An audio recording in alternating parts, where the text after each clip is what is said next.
और जो हमारी प्रार्थना को स्वीकार करके उधमपुर से, रामनगर से और जम्मू से और जम्मू के अनेक क्षेत्रों से और रांझण से और दूसरे स्थानों से जो लोग आए हैं, गुरुकुल से जो हमारे बच्चे आए हैं, इन सब का मैं एक आभार व्यक्त करता हूं और विशेष रूप से मैं इनका अभिनंदन करता हूं।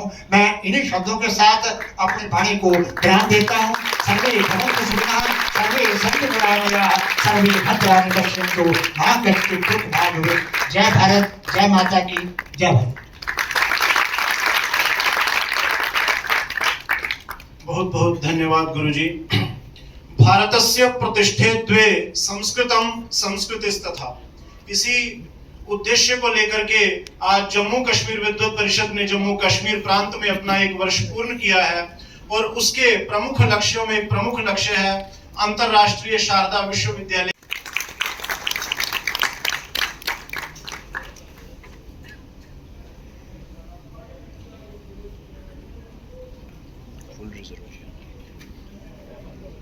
यं ब्रह्मा वर्णेन्द्ररुद्रमरुतस्त्वन्वन्ति दिव्यैस्तवै वेदैः साङ्गपदक्रमोपनिषदैर्गायन्ति यमशामका ध्यानावस्थितद्गतेन मनसा पश्यन्ति यं योगिनो यस्यान्तं न विदुः सुरासुरगणा देवाय तस्मै नमः।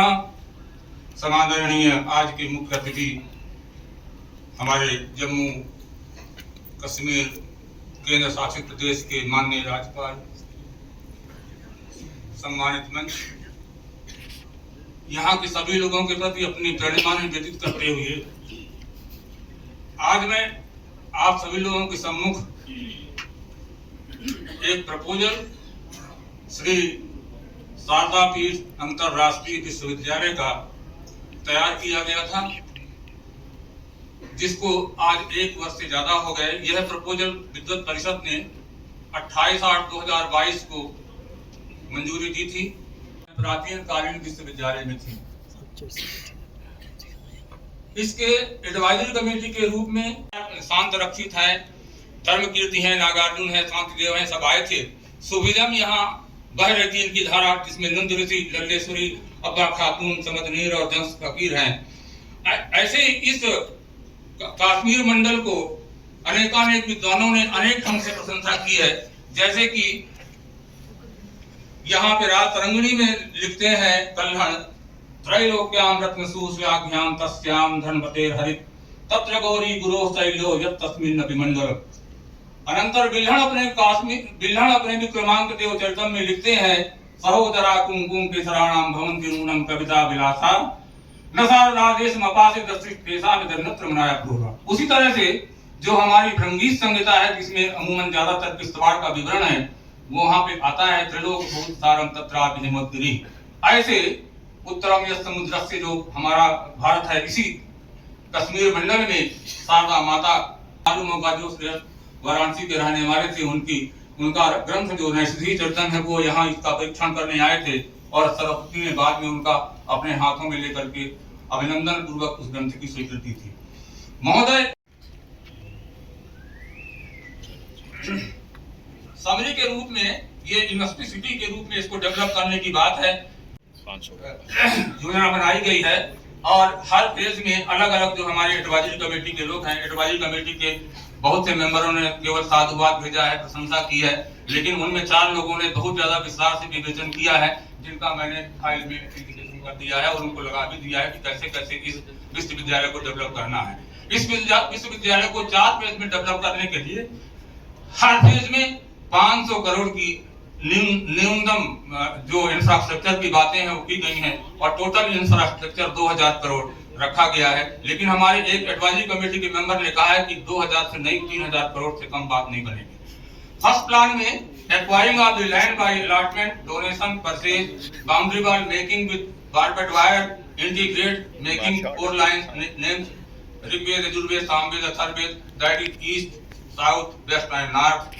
Division of the acquired land for different department sections, construction of roads for land with service lane, fixing road, electricity, making water supply with 4 big water tanks near the 4 main gates, framing engineering department of the university, construction of the administrative building complex with proper parking place। लेकिन इसके साथ साथ उनका कहना था कि first page में ही चाहे आप बिल्डिंग रेंट में लेकर के क्लास शुरू करिए, लेकिन आपको पहले फेज में क्लास शुरू करना पड़ेगा। इसके लिए to start teaching in renter allotted building the school of foreign languages studies German, Persian, French, Russian, Japanese and Chinese etcetera in the starting phase in the shape of diploma certificate course only. हाँ, इसका justification सब ये दिया गया है कि जम्मू कश्मीर में किसी भी प्रकार का फॉरेन लैंग्वेज स्टडीज नहीं है। यहाँ के बच्चे बाहर जाते हैं और डिप्लोमा करने के बाद ही कोई एमबीबीएस या इंजीनियरिंग करने के लिए जाते हैं। इसलिए फर्स्ट फेज में डिपार्टमेंट ऑफ फॉरेन लैंग्वेज रखा गया है।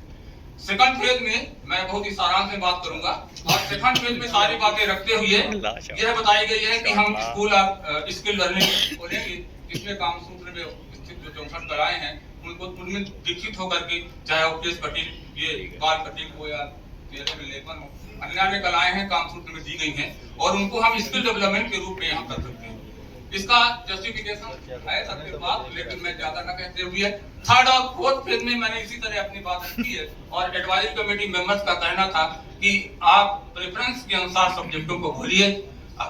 अंत में इसमें लास्ट चले जाइए, केवल लास्ट।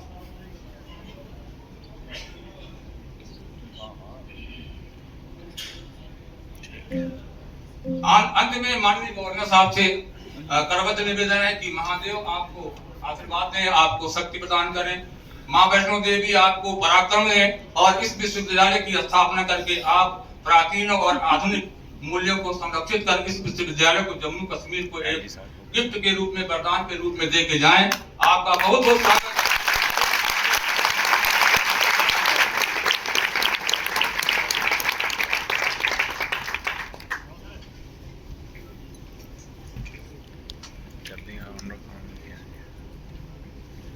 बहुत बहुत धन्यवाद उपाध्यक्ष महोदय। कार्यक्रम के अग्रिम सोपान में अब समय है श्री काशी विद्वत परिषद के महामंत्री, शब्द शास्त्र मर्मज्ञ, आज के सम्मानित अतिथि प्रोफेसर राम नारायण द्विवेदी जी के वक्तव्य का मैं उनसे साक्षात निवेदन करूंगा कि वह अपना वक्तव्य प्रस्तुत करें। आदरणीय प्रोफेसर राम नारायण द्विवेदी जी। गंगा तरंग रमणीय जटा कलापम गौरी निरंतर विभूषित वाम भागम नारायण प्रियमनंगमदापहारम श्री विश्वनाथं शरणं प्रपद्ये, श्री विश्वनाथं शरणं प्रपद्ये। शंकरं शंकराचार्यं केशवं बादरायणं सूत्रभाष्यकृतौ वंदे भगवन्तौ पुनः पुनः। आज के सम्मानीय, हम सब के आदरणीय माननीय जम्मू कश्मीर के उपराज्यपाल माननीय सिन्हा साहब जी, जो हमारी काशी भूमि से पूर्ण लगाव और महामना के बगिया के ये वो पात्र सुपात्र वृक्ष हैं जो आज पूरे राष्ट्र में अपनी सुवासिता को फैला रहे हैं। मैं उनका सादर वंदन अभिनंदन करता हूं। आज श्री जम्मू कश्मीर काशी विद्वत परिषद का प्रथम स्थापना दिवस समारोह है। इस प्रथम स्थापना दिवस समारोह में हमारे काशी के माननीय विद्वान, जो काशी हिंदू विश्वविद्यालय के ज्योतिष शास्त्र के विश्व प्रसिद्ध विद्वान हैं, राष्ट्रपति आदि अनेकों सम्मानों से सम्मानित हैं, ऐसे प्रोफेसर विनय कुमार पांडे जी, जो काशी विद्वत परिषद के संगठन मंत्री हैं, हमारे श्री काशी विद्वत परिषद के राष्ट्रीय कोषाध्यक्ष, धर्मशास्त्र, साहित्य शास्त्र, व्याकरण शास्त्र के महान विद्वान आचार्य प्रोफेसर दिनेश कुमार गर्ग जी। इसे बहुत बड़ा उद्देश्य रहा होगा आज, जिसका मूल स्वरूप अभी प्रोफेसर राम बहादुर शुक्ल जी ने जैसा कहा कि एक यहाँ अंतरराष्ट्रीय शारदा विश्वविद्यालय होना चाहिए। वस्तुतः ये काशी की तरह ही कश्मीर भी उसी तरह से विद्वानों की भूमि रही है, विद्वानों के परीक्षण की भूमि रही है। जिस प्रकार से काशी में भगवत पाद से लेकर के सभी संप्रदाय के आचार्यों को अपनी परीक्षा देनी पड़ी है। उसी प्रकार से कश्मीर में भी शैव संप्रदाय का उद्गम स्थल, यहाँ सभी ऋषियों और महर्षियों ने साधना, आराधना और उपासना करके अपने शरीर को प्रयोगशाला बना करके सत्य का परीक्षण करके इस भूमि को सिद्ध किया है। भगवत पाद यहाँ स्वयं कुछ काल तक विराजमान रह करके उन्होंने अपनी साधना की है, जिसका माता वैष्णो देवी का साक्षात विग्रह स्वरूप यहाँ पूरे राष्ट्र का अभ्युदय और उन्नति किया। ये हिंदू संस्कृति है, भारत भूमि है, कभी यहाँ की जनता ने उसको माफ नहीं किया है।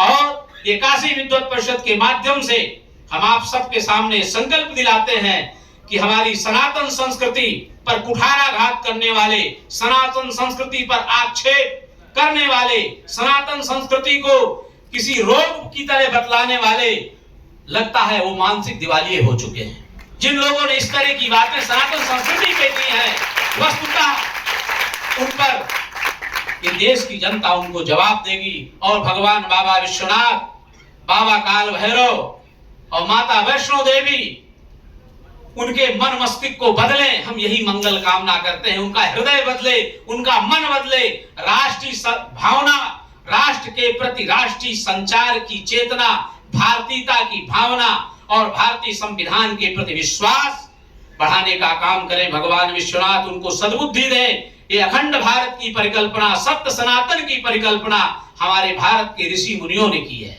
और ये वो काल है, आज हम उस काल के साक्षी हैं। हम परम सौभाग्यशाली हैं कि जिस काल में सनातन संस्कृति के प्रहरी के रूप में यहाँ का मुखिया, इस देश का प्रधानमंत्री स्वयं कार्य कर रहा है। ये हमारे लिए परम सौभाग्य की बात है। हमारे राष्ट्रीय अस्मिता के जो प्रतीक चिन्ह है, हमारे सनातन धर्म के जो प्रतीक चिन्ह है, हमारे सनातन संस्कृति के जो संवाहक हैं, उनका जिस तरह से सम्मान किया जा रहा है, उनको जिस प्रकार से आगे बढ़ाने का कार्य किया जा रहा है, आज सौभाग्य है। तभी तो चारों तरफ भारत आज विश्व गुरु बनने की उस उत्तम दिशा की ओर खड़ा हो चुका है। जब हम पहले भी कभी विश्व गुरु हुआ करते थे, आज वो काल आ गया है। स्वामी विवेकानंद का वो आह्वान आज हमारे आपके सामने निश्चित रूप से प्रसिद्ध हो रहा है, सिद्ध हो रहा है कि एक दिन वो भारत पुनः विश्व गुरु के रूप में स्थापित होगा।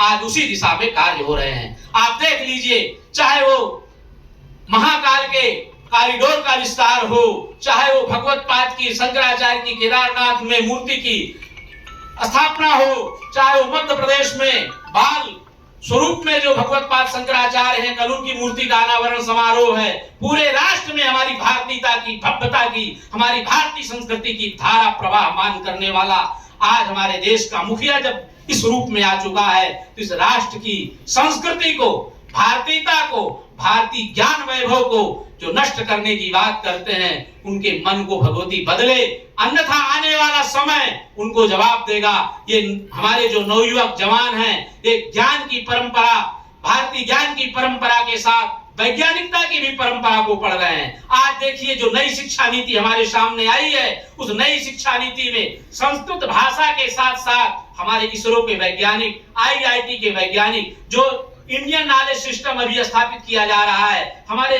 तमाम संस्कृत के विद्वानों को वहां बुलाया जा रहा है। इसरो के वैज्ञानिकों के साथ परस्पर तालमेल करके जो हमारे भारतीय ऋषियों ने, मुनियों ने हजारों वर्ष पहले जिन विषयों को स्थापित किया है, उन्हीं विषयों पे हमारे वैज्ञानिक भी आज रिसर्च करके इस बात को सिद्ध करने को तैयार हैं कि हमारी भारतीय ज्ञान वैभव परंपरा अत्यंत प्राचीन है, अत्यंत समादरणीय है। इसी को आधार मान करके आगे बढ़ा जा सकता है और उसी का सुखद परिणाम है कि हम चंद्रायन पर भी पहुंच गए हैं और आगे भी तमाम ऐसी शोध और रिसर्च और अन्वेषण चल रहे हैं जो भारतीय ज्ञान वैभव परंपरा को संवर्धित करेंगे। इसलिए मैं आप सबका हृदय से आभार प्रकट करता हूं, वंदन करता हूं, अभिनंदन करता हूं कि श्री काशी विद्वत परिषद, श्री जम्मू कश्मीर श्री काशी विद्वत परिषद ने आज जो ये कार्य किया है, इसी तरह के कार्य आगे भी करते रहेंगे। मैं आचार्य श्री विश्वमूर्ति शास्त्री जी से आग्रह करता हूं कि निश्चित समय समय पर, व्रतों पर, पर्वों पर और हमारे जो धार्मिक कोई बिंदुओं पर, सनातन धर्म पर कोई आक्षेप करता है तो जम्मू कश्मीर की काशी विद्वत परिषद बेबाक होकर के शास्त्रीय टिप्पणी करे और उनका शास्त्रीय ढंग से मुंहतोड़ जवाब देने का प्रयास करे। इन्हीं बातों के साथ जय तु भारतम, जय तु संस्कृतम, नमः पार्वती पतये, हर हर महादेव। शंभो। बहुत बहुत धन्यवाद नगर निगम के प्रधान श्री दिनेश राजेंद्र शर्मा जी से कि वह अपना सारस्वत उद्बोधन प्रस्तुत करें।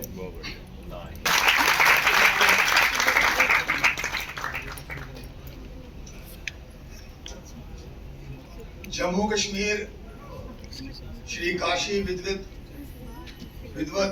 परिषद जम्मू के स्थापना दिवस के समारोह पर यहाँ पर उपस्थित माननीय आदरणीय उपराज्यपाल श्री मनोज कुमार सिन्हा जी,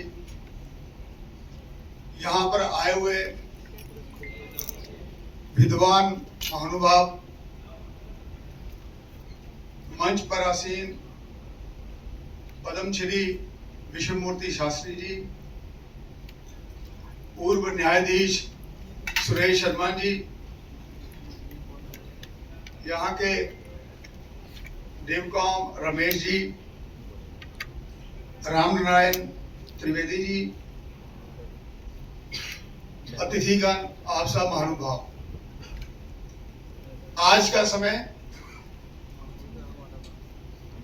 बहुत ही महत्वपूर्ण और विशेष इसलिए है कि आज हम सनातन की बात कर रहे हैं और इस परिषद जिसका ये पहला साल है,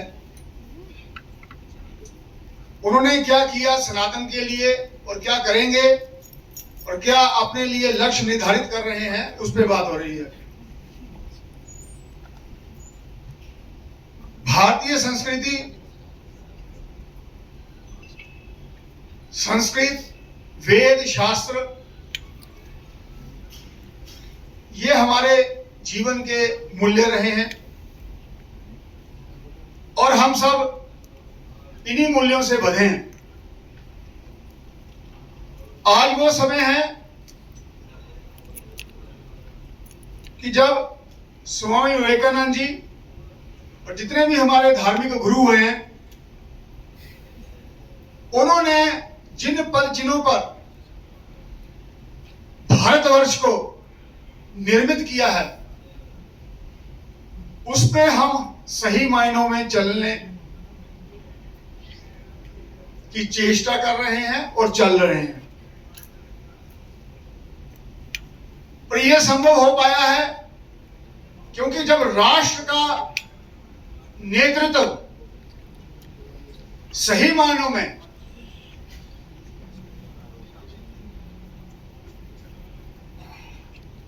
ऐसे नेता के हाथ में आता है जो सनातन से जुड़े हैं, जो धर्म से जुड़े हैं, तो देश भी उस राह पर चलते हुए कीर्तिमान सिद्ध करता है। और आज वही क्षण है हमारे पास। शिकागो में अपना ज्ञानवर्धक उद्बोधन दिया था तो उन्हें स्टैंडिंग ओवेशन मिला था और वो वही बातें थी जिस राह पर आज कार्यक्रम के अग्रिम महत्वपूर्ण सोपान में अब हम हैं। वह महत्वपूर्ण सोपान है विद्वत सम्मान का। नीतिकार कहते हैं कि ना गुणी गुणिनम वेत्ति, गुणी गुणिषु मत्सरी, गुणी च गुणरागी च विरलः सरलो जनः। तो विद्वत परिषद के द्वारा विद्वानों का सम्मान, ऐसी विरलता एवं सरलता से भरी हुई हमारी यह विद्वत परिषद आज जिन महानुभावों को सम्मानित करने जा रही है, उसमें मैं अब उस कार्यक्रम के लिए निवेदन कर रहा हूं परिषद के युवा सदस्य डॉक्टर प्रवीण शास्त्री जी को एवं महामंत्री प्रकाश शास्त्री जी को एवं विजेंद्र शास्त्री जी को कि वह क्रम से आज के विद्वानों को सम्मानित करें। आज के इस कार्यक्रम में सम्मानित होने वाले विद्वजनों की सूची इस प्रकार से है। सर्वप्रथम प्रोफेसर राम नारायण द्विवेदी जी, आप श्री काशी विद्वत परिषद के महामंत्री हैं। और प्रोफेसर दैवज्ञ विनय कुमार पांडे जी, प्रोफेसर दिनेश कुमार गर्ग जी, परिषद के उपाध्यक्ष प्रोफेसर राम बहादुर शुक्ल जी, श्री प्रीतम सिंह जी और सामाजिक कार्यकर्ता श्री रोहित सेठी जी। मैं प्रवीण शास्त्री जी से निवेदन करूंगा कि वह नाम उद्घोष करें। प्रोफेसर रामनारायण द्विवेदी जी, आपका जन्म 21 दिसंबर 1981 में हुआ।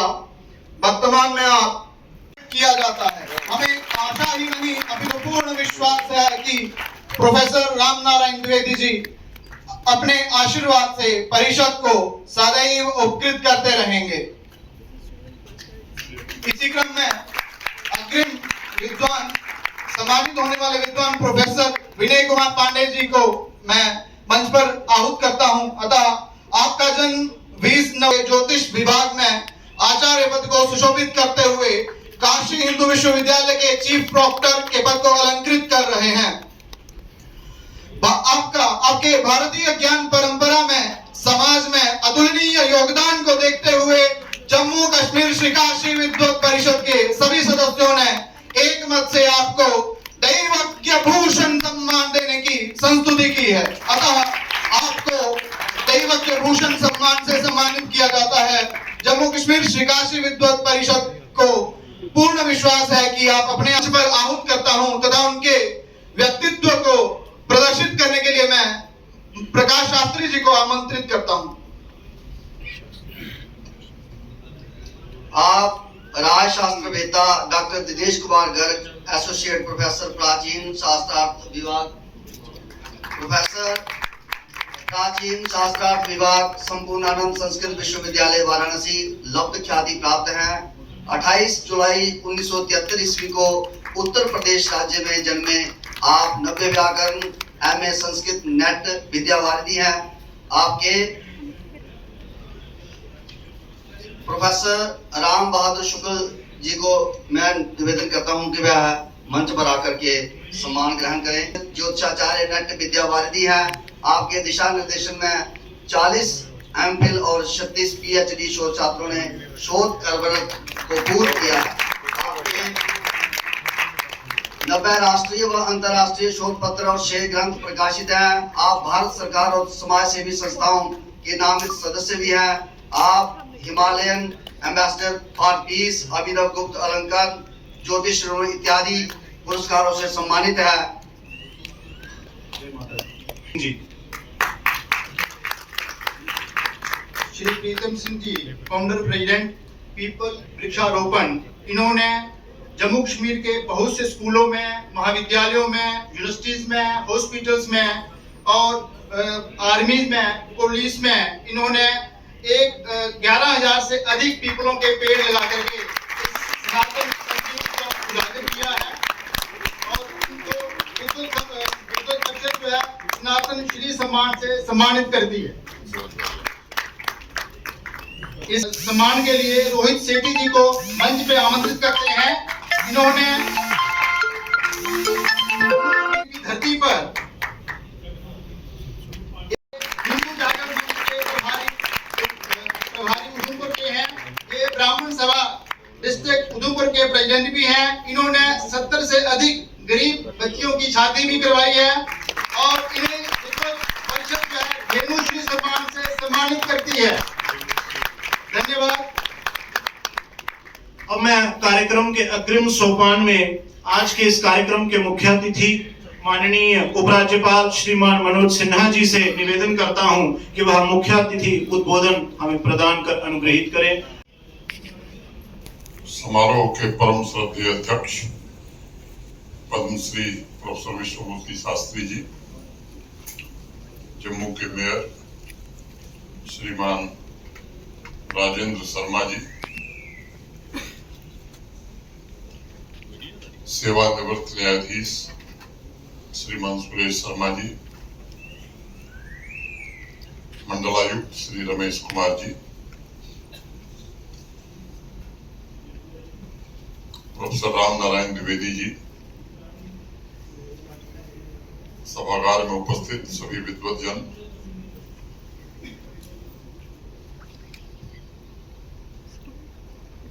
देवियों, सज्जनों, गुरुकुल के बटुकगण तथा मित्रों, जम्मू कश्मीर श्री काशी विद्वत परिषद के स्थापना दिवस समारोह में मैं आज यहाँ उपस्थित सभी अतिथियों का तथा विद्वत सम्मान से अलंकृत सभी विभूतियों का हृदय से अभिनंदन करता हूँ। ये मेरे लिए सौभाग्य का विषय है कि समाज के मार्गदर्शक के रूप में काम कर रहे विद्वत परिषद के इस आयोजन में मुझे भी उपस्थित होने का अवसर मिला है। जम्मू को प्राचीन काल से ही तपोस्थली कहा जाता है और आस्था के इस केंद्र से समाज को नई दिशा, नई चेतना और नई ऊर्जा सदैव मिली है और इस ऊर्जा ने जन जन को जोड़ने का एक बहुत ही महनीय कार्य किया है। काशी से जो विद्वान आए हैं, पवित्र जाह्नवी के वाम तट से चलकर आए हैं, सर्व विद्या की राजधानी से आए, उनका मैं विशेष रूप से अभिनंदन करता हूँ। एक किस्सा मुझे याद आ रहा है। एक बड़े बुजुर्ग महात्मा थे जिनका नाम संयोग से राम था। जब भी कोई उनसे पूछता था कि महाराज किधर से आना होगा, तो वो कहते थे कि राम जरा नदी की तरफ गए थे, वहीं से स्नान करके लौट रहे। रात में अपनी कुटिया की तरफ जा रहे होते थे और अगर कोई पूछता था कि बाबा कहाँ जा रहे हो, तो वो कहते थे कि राम अपनी कुटिया में जा रहे हैं।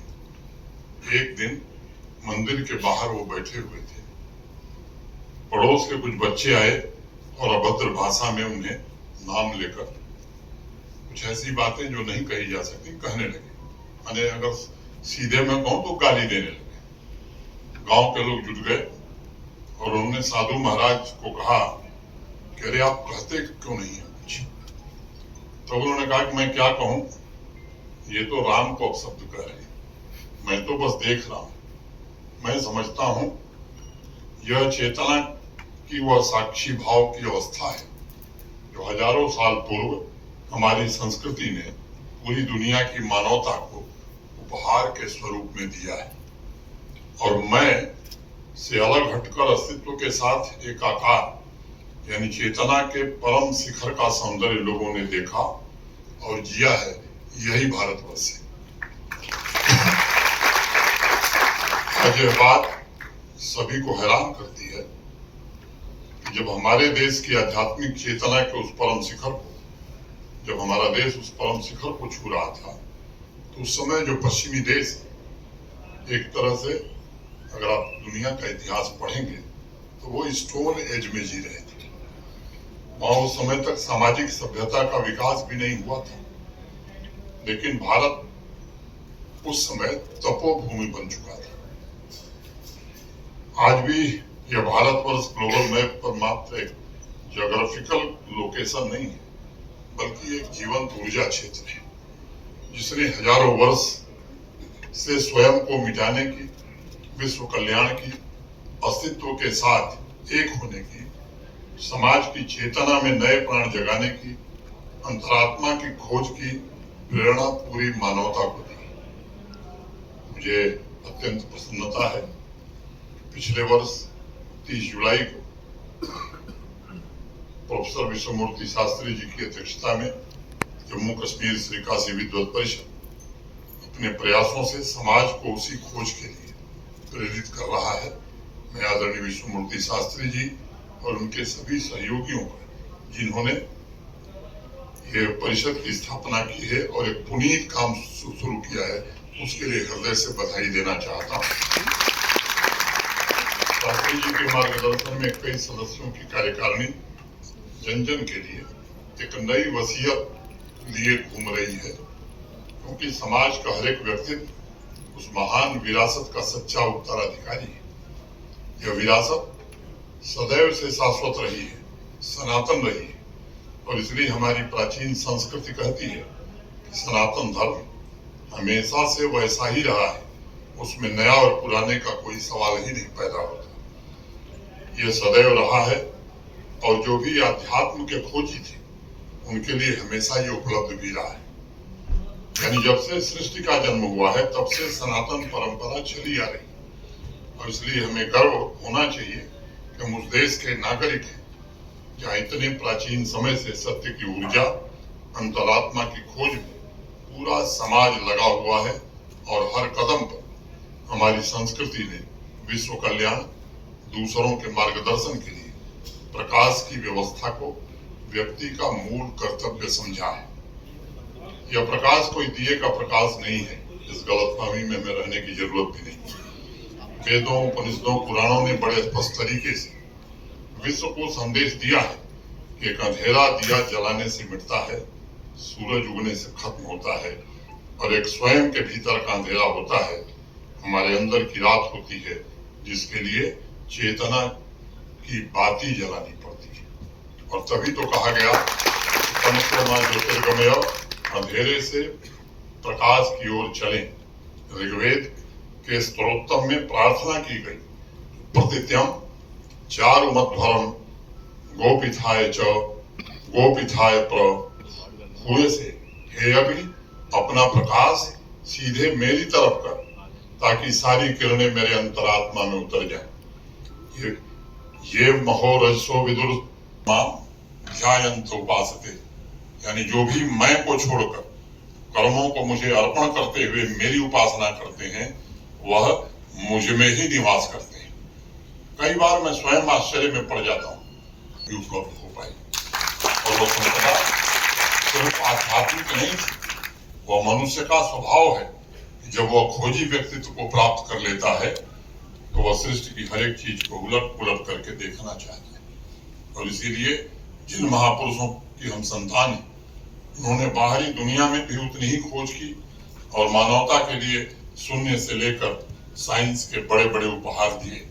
चरक, सुश्रुत, इस तरह के शब्द हमारी संस्कृत भाषा में, और उसी साहस का प्रतिबिंब जम्मू कश्मीर में नजर आता है, जो सदियों से आध्यात्म की खोज में जुटा रहा, जिसने अपनी तपस्या से विश्व के एकमात्र शारदा पीठ होने का गौरव भी हासिल किया।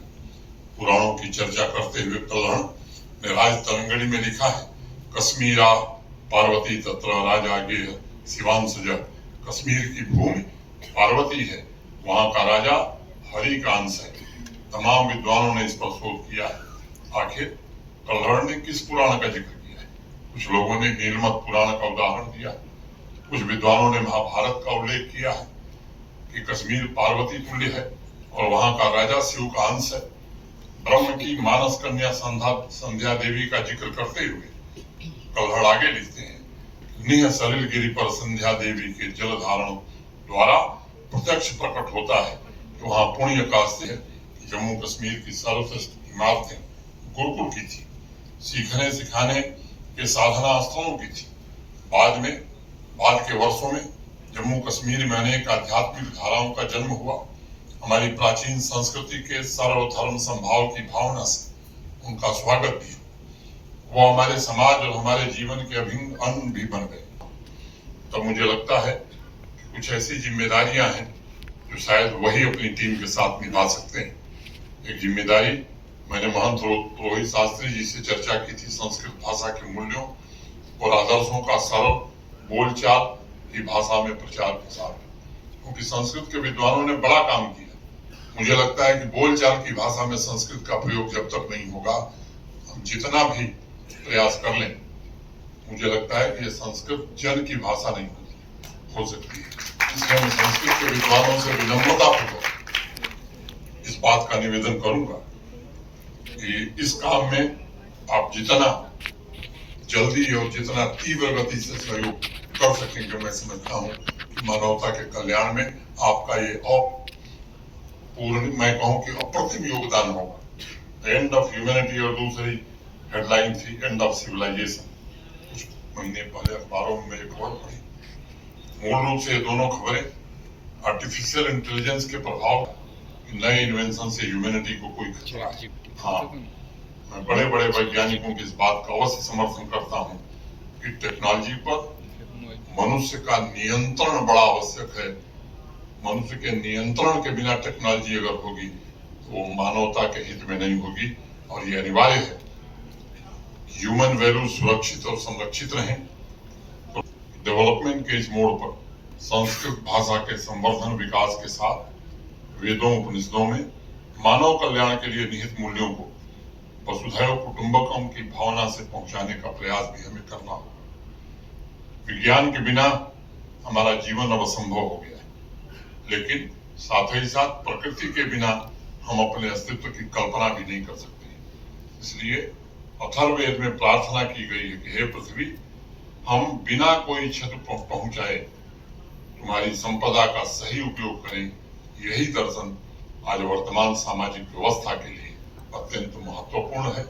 पर्यावरण संरक्षण के लिए वेद उपनिषदों की प्रार्थना तो ये बहुत बड़ी सेवा होगी समाज की। आज जब भारत के आदरणीय प्रधानमंत्री के नेतृत्व में पूरा विश्व बड़ी आशा से हमारी ओर देख रहा है, मार्गदर्शन की अपेक्षा कर रहा है, तब आप जैसे गुणीजनों की जिम्मेदारी है परंपरागत संस्कृत के अध्ययन को प्रोत्साहन देते हुए विभिन्न भाषाओं में उन उपायों, उन मूल्यों के बारे में लोगों को, खासकर नई पीढ़ी को बताया जाए कि नीति शास्त्र, वैज्ञानिक शास्त्र में मौजूद भारतीय संस्कृति के मूल्यों एवं आदर्शों में आज की अनेक चुनौतियों का समाधान है।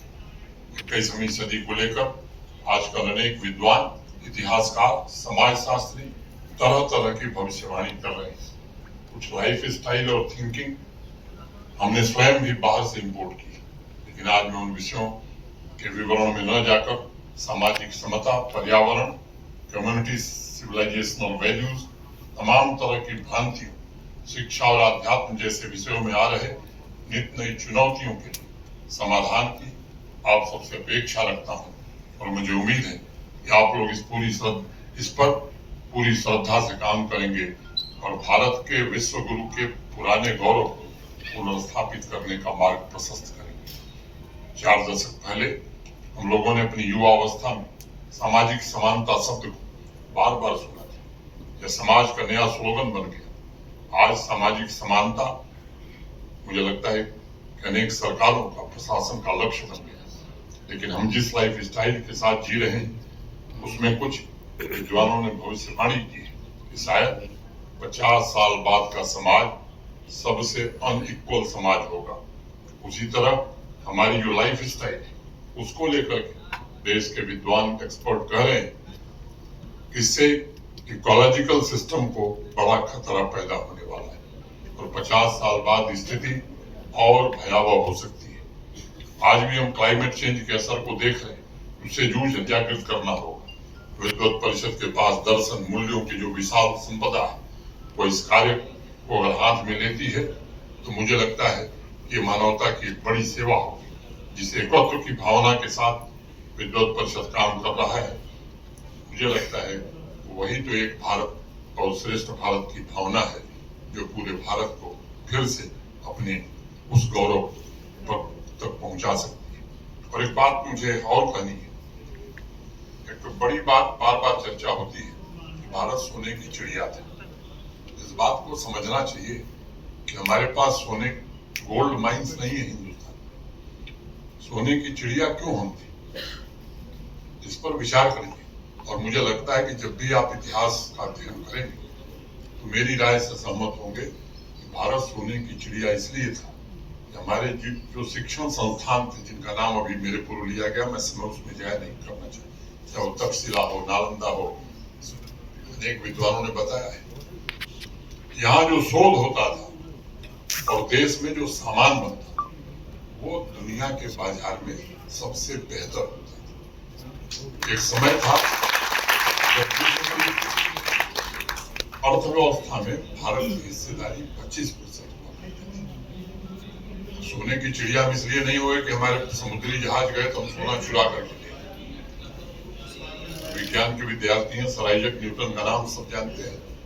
ब्रिटिश पार्लियामेंट में उनका भाषण हो रहा है। विज्ञान ने चाहे जितनी प्रगति कर ली है, लेकिन विज्ञान के पास नेविगेशन का कोई समाधान नहीं है। और उसके पूर्व हमारे नाविक समुद्र में पानी के जहाज लेकर के लागर सिंह का जिसकी चर्चा भी हमारे मेयर साहब कर रहे थे, उसके आधार पर हमारे देश में यंत्र बने थे और हमारे नाविक सुदूर दक्षिण अफ्रीका के आगे तक देश में बने हुए सामान लेकर जाते थे और वहां से सोना लेकर जाते थे। अनेक बातें मैं बता सकता हूं, मुझे लगता है ये वक्त नहीं है, कभी भी समय मिला तो मैं चर्चा करूंगा। कुछ बातें आचार्य जी ने कही, मुझे लगता है मुझे उस पर जरूर बोलना चाहिए। संस्कृत के जो पत्रिक संस्कृति के पठन पाठन का सवाल है, मुझे लगता है इसकी चिंता करने की जरूरत नहीं है। जो नेशनल एजुकेशन पॉलिसी बनी है उसको हम पूरी तरह से 100% उसी भावना से जम्मू कश्मीर में लागू कर रहे हैं जिस भावना से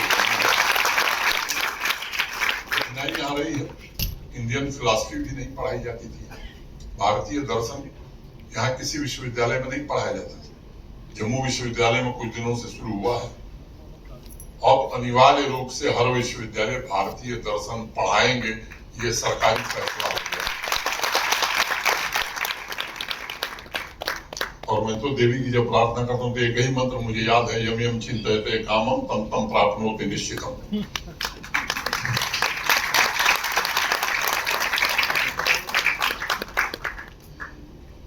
विश्वविद्यालय के संदर्भ में मैं 2-3 अनुरोध करना चाहता हूँ। देखिए, मैं जिस विश्वविद्यालय में मैंने शिक्षा ग्रहण की, कई लोग उसके विभागाध्यक्ष प्राध्यापक बैठे हैं। पंडित मदन मोहन मालवीय जी ने जो विश्वविद्यालय स्थापना का संकल्प लिया तो 11 साल लगा उनको विश्वविद्यालय कैसा बनेगा। विश्वविद्यालय महज 5 थे और 5 सरकारी अनुदान से बने थे, सरकार के पैसे से बने थे। मामना ने तय किया कि ये विश्वविद्यालय, इसमें सरकार का एक पैसा नहीं लगेगा। उस जमाने में 1916 में विश्वविद्यालय स्थापित हो गया था, बसंत पंचमी के 5 दिन पहले। उसमें जो वायसराय थे उन्होंने 5 दिन पहले का समय दिया, तो 5 दिन जितने विद्वान थे, देश के प्रकांड विद्वान, मंत्रोच्चार कर रहे थे और ठीक बसंत पंचमी के दिन वो पूजा खत्म हुई। उस घटना में मैं नहीं जाना चाहता हूं। जो शर्त थी सरकार की, 25 लाख रुपए इंडाउमेंट के रूप में जमा करना था। 1912 में 25 लाख रुपया जमा करना कल्पना के परे है। आज अगर हम उसे जोड़ेंगे तो क्या राशि होगी। मेरा फिर से निवेदन होगा कि आपने जो प्रेजेंटेशन किया है, मैंने बहुत ध्यान से उसके एक शब्द को पढ़ा, देखा है। मुझे लगता है कि एक बार फिर से बैठ करके इस पर चिंतन करने की आवश्यकता। जल्दबाजी में कोई काम हो ये उचित नहीं होगा। मैं आपको एक भरोसा देता हूं, जैसे श्री अमरनाथ जी की यात्रा के लिए जो श्रद्धालु आते हैं, हम लोगों ने तय किया कि हर जगह यात्री भवन बनेंगे। तो आज मैं कह सकता हूं कि हमारे पास अब पैसे की भवन बनाने के लिए कमी नहीं है। श्रीनगर में अगले साल जब यात्रा होगी, विशाल अमरनाथ जी यात्रियों के लिए भवन तैयार है। वहां बाबा की रिप्लिका भी बन रही है, भगवान भोलेनाथ का मंदिर भी बन रहा है। जम्मू में भी काम शुरू हो गया, रामबन में चंद्रकोट के पास बन गया।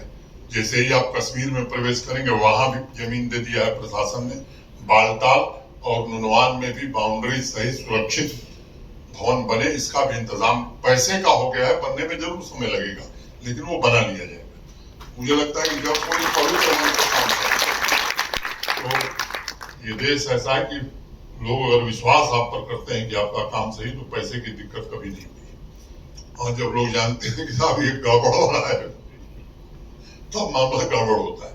और इसीलिए परिवर्तन जो शब्द है वो प्रथम पुरुष एक वचन का शब्द है, फर्स्ट पर्सन सिंगुलर नंबर आई। नहीं रहूंगा।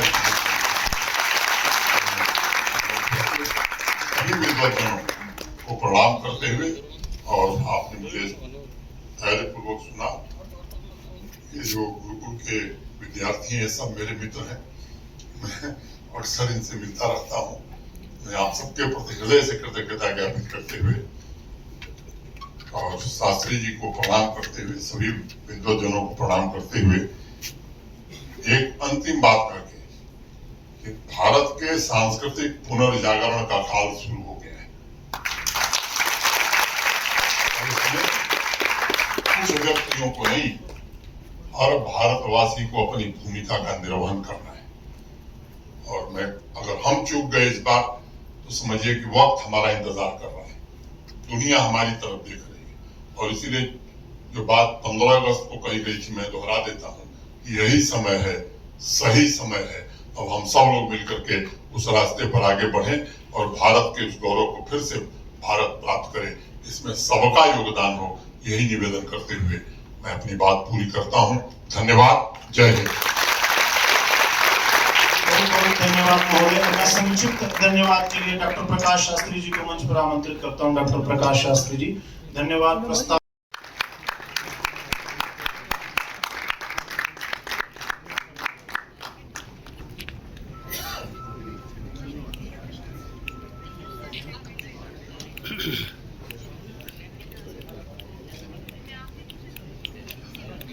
ठीक है।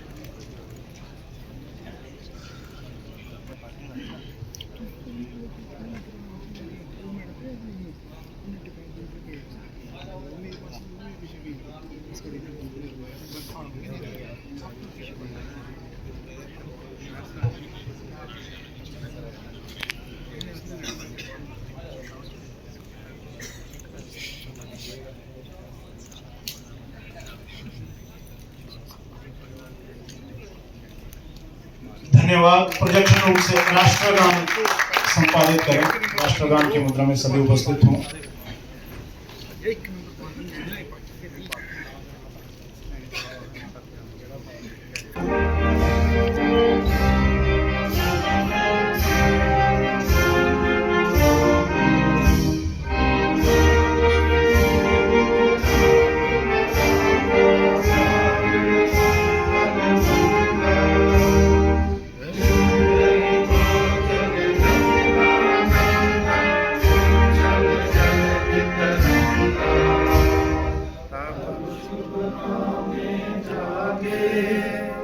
तब आशीष मांगे, गाए तब जय गाथा।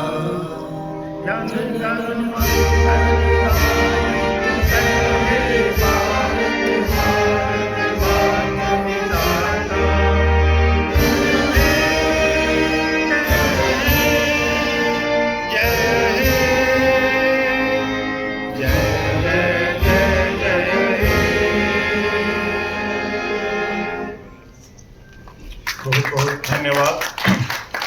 आप सबकी सहभागिता और सही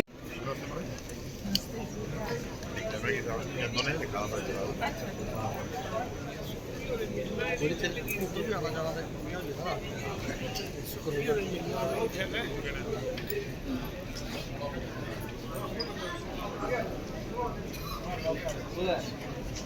ये तो